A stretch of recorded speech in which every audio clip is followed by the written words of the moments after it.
Well, without further ado, we have the wonderful Naz Shah with us, who is Shadow Minister for Women and Equalities.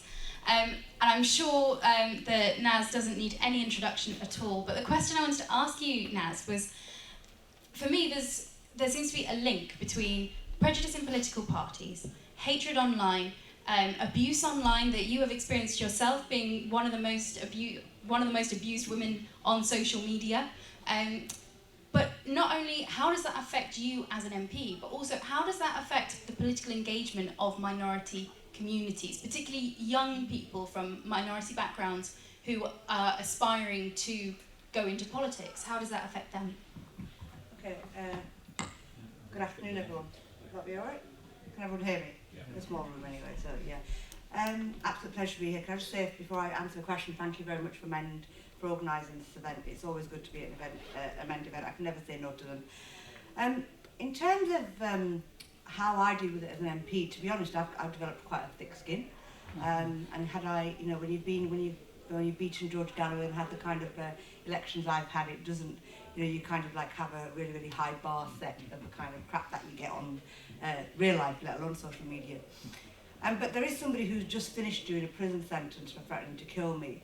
I think where it affects me as an MP, more as a mother, is when that stuff is sent on Snapchat, somebody screenshots it, sends it to my children, and my children are like, when are you going to tell us you've had death threats, when are you going to tell us this? And especially my 15-year-old, because there's little I can do to control her Snapchat. And my 12-year-old is getting there. He'll no doubt by next year have a Snapchat, so he's a bit more sensitive. My 15-year-old's a bit like a chip off the old block, really. She gets it and she's all right with it. So I think it might get more difficult if I'm being absolutely honest with myself, and I might have to put some measures in place with my teenage son, my 12-year-old. But as an MP, I think that's the issue for me more is politically speaking. And politically speaking, does this put women off coming into politics because of the abuse that we get? We get much more abuse than men. So women get generally, I think it's more than 27% more of the abuse online, MPs do, if you're in the public eye. And then you add a bit of colour to the mix, and then you add a bit of religion to the mix, and you add a bit of controversy to the mix, and then your kind of percentage just goes up and up. So that's where I'm at. But I think for me the worry is, what are the legislative changes we can do with Labour coming to power to make sure that we hold to account Twitter, Facebook, everybody. So as much as I'm all for freedom of speech, what I don't accept is people having anonymity to be able to abuse.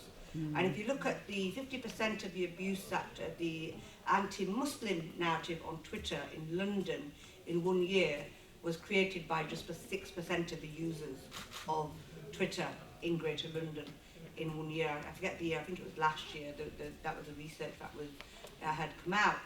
Now that tells you that that 6%, I can bet my bottom dollar, are all anonymous. They won't be doing it with their real names and their real identity. And is there a piece of legislation that we need that Twitter take responsibility for that? And that's not about giving the data of the user to us as political parties, but so that if there is an offence, then that can be traced back by the police. Because often we find lots of my threats have come and the police haven't been able to trace them because they're on a lot of this, the right-wing stuff happens on a parallel world, which is, not even our internet, but in the dark world of the internet. So is there a space where we can actually, monitor that and find it and trace it back? And at the moment there isn't. So I'm all for having that. With regard to, I think, the media stuff, I am going to touch on that, and I know you haven't asked me, but when I was on the select committee, the Home Affairs Select Committee, we interviewed Sir Alan Moses, and it was absolutely, and this is by Yvette Cooper standards, shameful. For when I took on the Sun about their Muslim problem article, with over a fifth of Parliament who supported my letter, the stuff you get back after that is horrendous. But for Sir Alan Moses to sit there at the Select Committee and be asked no less than 3 times, the Jewish problem is hate speech. We know that's hate speech, we accept that's hate speech. But when it comes to the same word, the Muslim problem, you don't consider that hate speech.